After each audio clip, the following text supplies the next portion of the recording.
Hi friends, మగం design లాంటి super simple చేతి design చూపిస్తాను. అంటే బ్లౌజ్ వర్క్.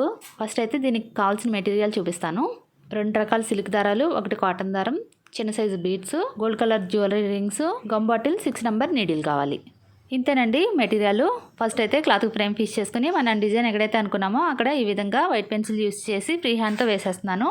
నెక్ మొత్తం అన్నీ ఈక్వల్గా వేసుకోవాలి. లేదంటే ఒక పేపర్ మీద వేసుకుని కార్బన్తో వేసుకుంటే నీట్గా వస్తుంది. ఇది కుట్టుకోవడానికి సిల్క్ దారాన్ని నీడిల్లోకి ఎక్కించుకోవాలి. 2 వరుసలు ఎక్కించుకుంటే 4 వరుసలు అవుతుంది కదా. 2 వరుసల దగ్గర మాత్రమే 3 వేసుకోండి.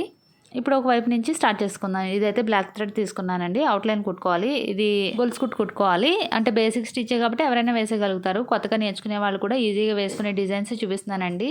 ఇదే కాకుండా ఇంకా సింపుల్ డిజైన్స్ చాలా ఉన్నాయి. తక్కువ మెటీరియల్తో ఈజీగా చేసుకునే బ్లౌజ్ డిజైన్స్ ఉన్నాయి. మీకు ఇంట్రెస్ట్ ఉంటే ముందు వీడియోస్ ఒకసారి చెక్ చేయండి. అవే కాకుండా రీయూజ్ ఐడియాస్ కూడా ఉన్నాయి. వేస్ట్ మెటీరియల్తో చేసే ఐడియాస్, రెగ్యులర్గా వాడుకునే ఐటమ్స్తో సూపర్ ఐడియాస్ ఉన్నాయి. క్రాఫ్ట్ ఐటమ్స్ చూసిన తర్వాత మీకు ఇంట్రెస్ట్ అనిపిస్తే సబ్స్క్రైబ్ చేసుకోండి.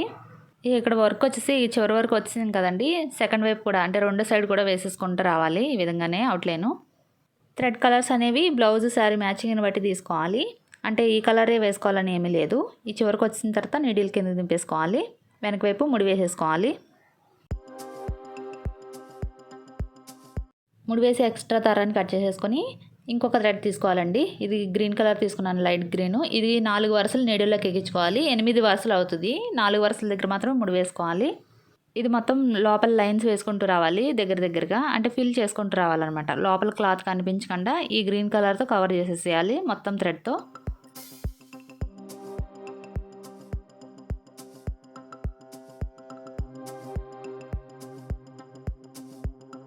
ఒక సైడ్ కంప్లీట్ అయిపోయిందండి. ఇలానే సెకండ్ సైడ్ కూడా చేసుకోవాలి.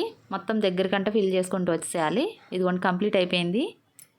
పైన వైపు ఫ్లవర్లా వేసాం కదా, లైన్స్ లాగా, దీన్ని కుట్టుకోవాలి సేమ్ దారంతో. అంటే అదే 4 వరుసల దారంతో లేజీ డేజీ స్టిచ్ కుట్టుకోవాలి. ఇదైతే గొలుసు కుట్టండి. ఒక చైన్ వేస్తే ఇది లేజీ డేజీ స్టిచ్ అంటారు. ఇలా మొత్తం లైన్స్ అన్ని వేసుకుంటూ రండి.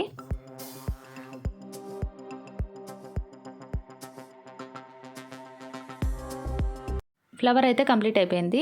బ్లాక్ కలర్ థ్రెడ్తో లోపల వైపు ఫిల్ చేసుకోవాలి ఈ పెటల్స్లో నుంచి. ఇదైతే 2 వరుసల దారంతో కుట్టుకుంటున్నానండి. ఈ చివరి నుంచి ఆ చివరికి ఒక లైన్ వేసుకోవాలి.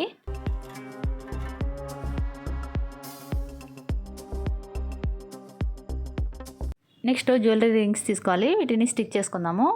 ఈ ఫ్లవర్ మిడిల్లో గ్యాప్ ఉంది కదా, ఈ గ్యాప్కి ఈ విధంగా 4 చుక్కలు పెట్టుకోవాలి. కింద సైడ్ కూడా పైన వైపు 1. ఈ రింగ్స్ని స్టిక్ చేసేసేయాలి. వీటి మిడిల్లో థ్రెడ్ వర్క్ అయినా చేసుకోవచ్చు, లేదంటే బీడ్స్ అయినా వేసుకోవచ్చు. ఇక్కడ కాపర్ బీడ్స్ తీసుకున్నానండి. 2 mm బీడ్స్ ఇవి, చిన్న సైజువి. వీటిని కుట్టుకోవడానికి కాటన్ దారం 1 వరుస మాత్రమే తీసుకోవాలి. ఈ విధంగా ఒక్కొక్క పోసు వేసుకుంటూ కుట్టేసుకుంటూ రావాలి. 1 వరుస ఎందుకన్నానంటే పైకి ఎక్కువ దారం కనిపించకుండా ఉంటుంది. సేమ్ కలర్ థ్రెడ్ తీసుకోవాలి. బీడ్స్, జ్యువెలరీ రింగ్స్ ఏ కలర్ అయితే ఉన్నాయో ఆ కలర్ తీసుకోవాలి. దారము అసలు కనిపించకుండా ఉంటుంది పైకి. సింగిల్ బుట్టితో బ్లౌజ్ ఎంత బాగుంది చూసారా? తప్పకుండా మీరు ట్రై చేసి లైక్ చేసి కామెంట్ చేయండి. Please subscribe. Thank you.